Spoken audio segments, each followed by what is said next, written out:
This is happiness, to be everything at once. Be unblinded, be unlearned, be unbridled and unburned.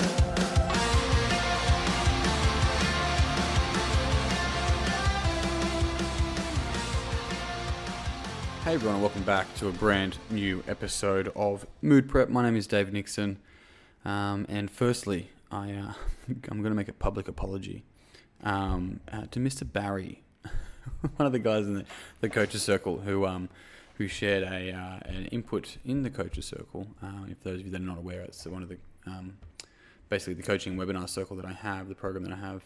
And he inquired around Dragon States, and I'm on course at the moment, and my course is literally 9 a.m. to 9 p.m., sometimes 9:30 p.m., and with homework as well, and it's up in Sydney.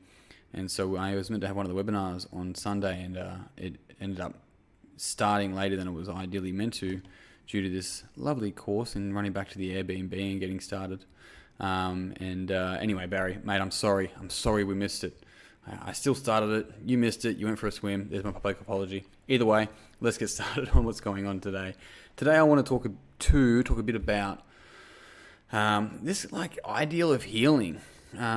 Look, my experience of the idea of healing was, I'll share with you. I would see people post on social media around, healing and past trauma and all this sort of stuff. But the way that it was I always experienced it from how they were saying it was just a little bit too corny, a little bit too airy-fairy for me. And this is my experience.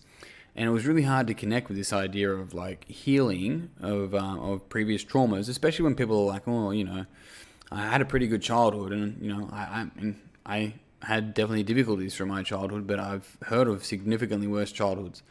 And it was after a lot of inquiry and being able to find, for me, a way to actually look at what needed healing within myself was a really big transition for me to actually start to understand my relationship with healing and what healing actually means. So I'll use it as an example from here. Healing could be a road to take in relationship to some of the words and beliefs and things that people have maybe said to me over the years that I've kept as frames, as beliefs that run on in the background that really affect what I want to do with my life today.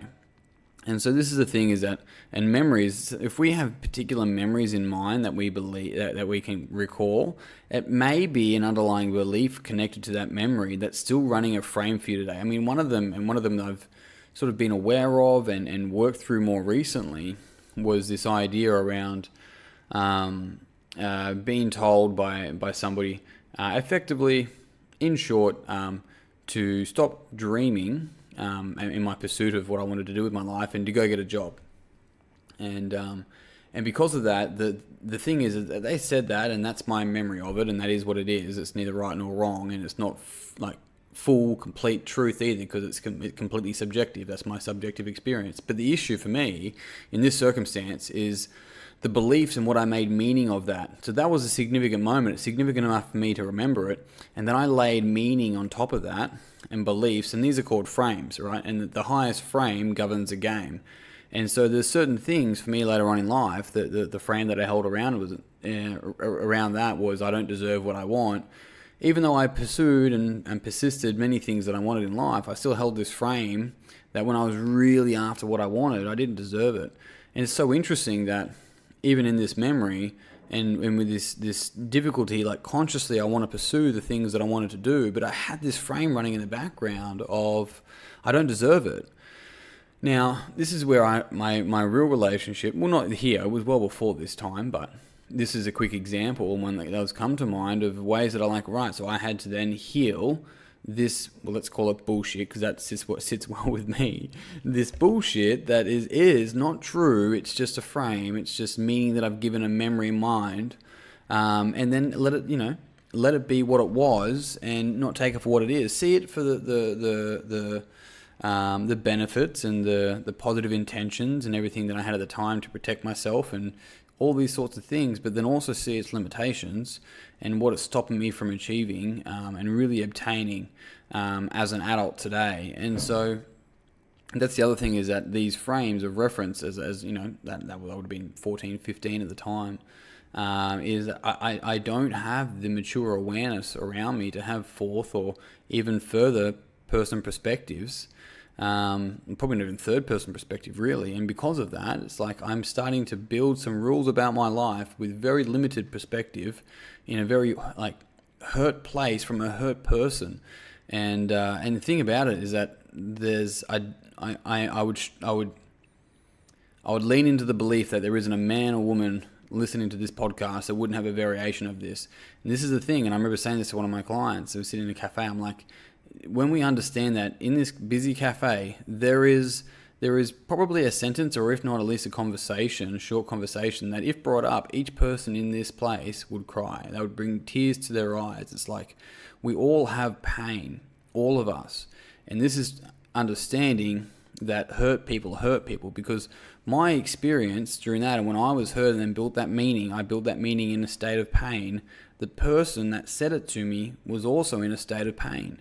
But as a 14-year-old, that's irrelevant to me, because now I'm hurting and I need to go into protection mode.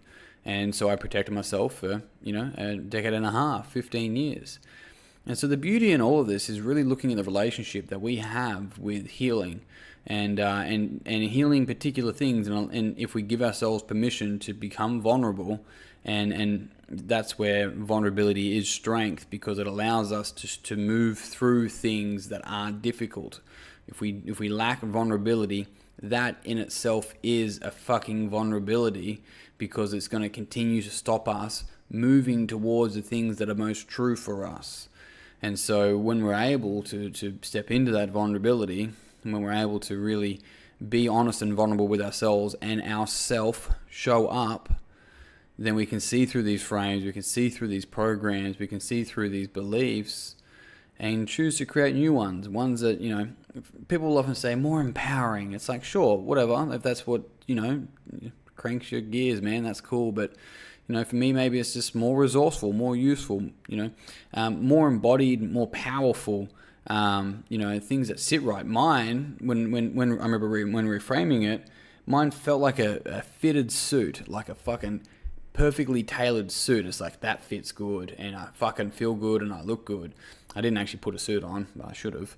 But my point there being is that that's the feeling that I had with a new frame compared to the frame that was so, so like heavy movie in mind and lack of feeling and just blunt.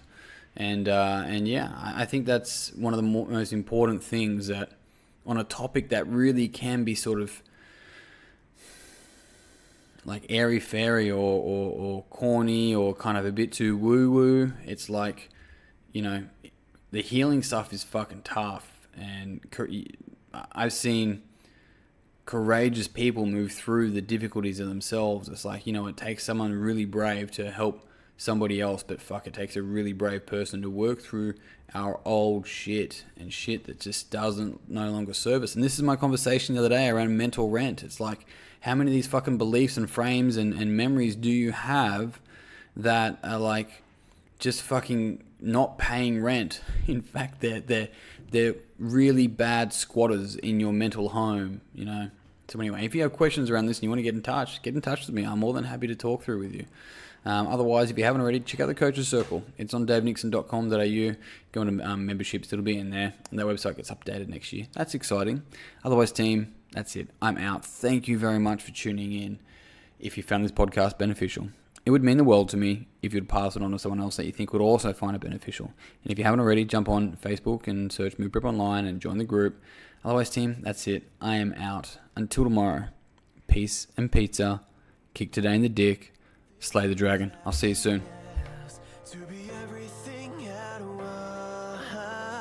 once, be unblinded, be unlearned, be unbridled and unburned.